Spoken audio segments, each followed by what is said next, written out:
Chintan Patel is the CTO of Cisco UK. Chintan, thank you so much for the time. Appreciate it.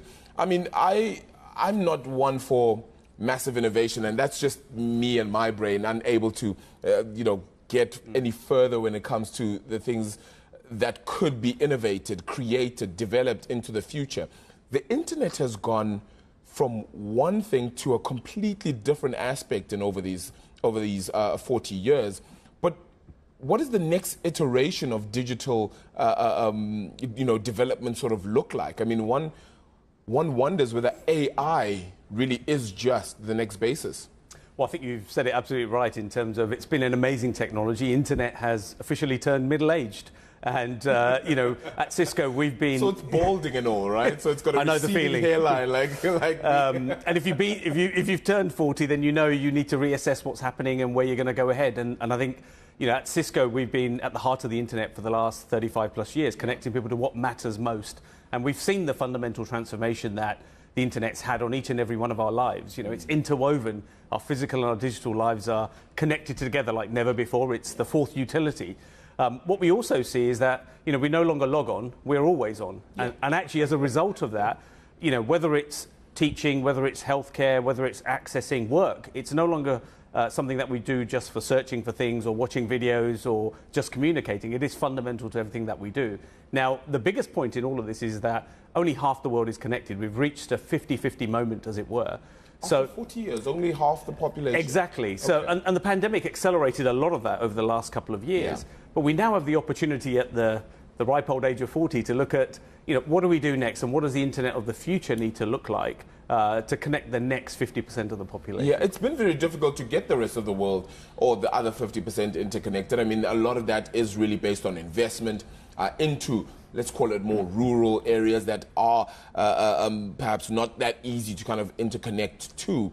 Is that the change, one that first then has to happen before a full-on advancement, or does the internet sort of run on and leave many others behind as a key aspect? No, we think the internet plays such a huge role in both economic and social development and has added prosperity around the world. So, the next iteration of the internet, if we want to connect the next 50%, 4 billion people, and the many billions of things that are being connected now onto the internet. Anything that can be connected is being connected.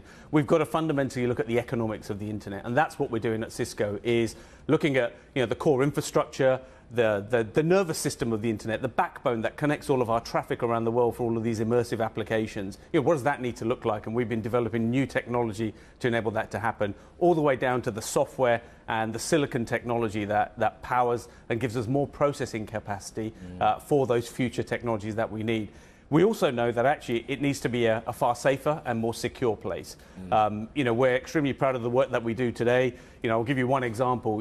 At Cisco, just through one of our products, we block in any single month 18 billion malware attempts to exploit devices. And that's just one of our services. So you can see the bad actors continue to attack our everyday lives, and we've got to continue to protect these systems.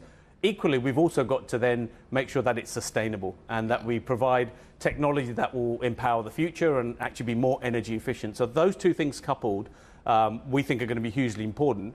And your point earlier around AI, that's going to play a huge role, because it's going to be a combination of humans and machines coming together to help build the internet of the future. Oh, you're beginning to scare me now, and I'll go into that point in a little bit, but I wanted to talk, particularly you spoke about, after 40 years, if you reassess your life, even as a human, you kind of look at the mistakes you've made, you look at the things you've sort of done wrong and ask yourself, okay, have I been better? Can I be better in any particular way?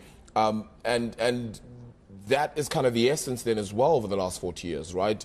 How does the internet become better? I mean, yes, it's been used for nefarious reasons as well, but how can it be a better solution as well for the globe and ensure that it is not used in the ways? Can you even stop such a thing, for example? Well, I think we've got to look at it in all ways. It's a great platform that democratizes access to information. It gives people access to things that they didn't have before. Healthcare, education. It's a great equalizer in society, and that's why we think it's got to be more affordable, and we've got to make sure that it's affordable around the world.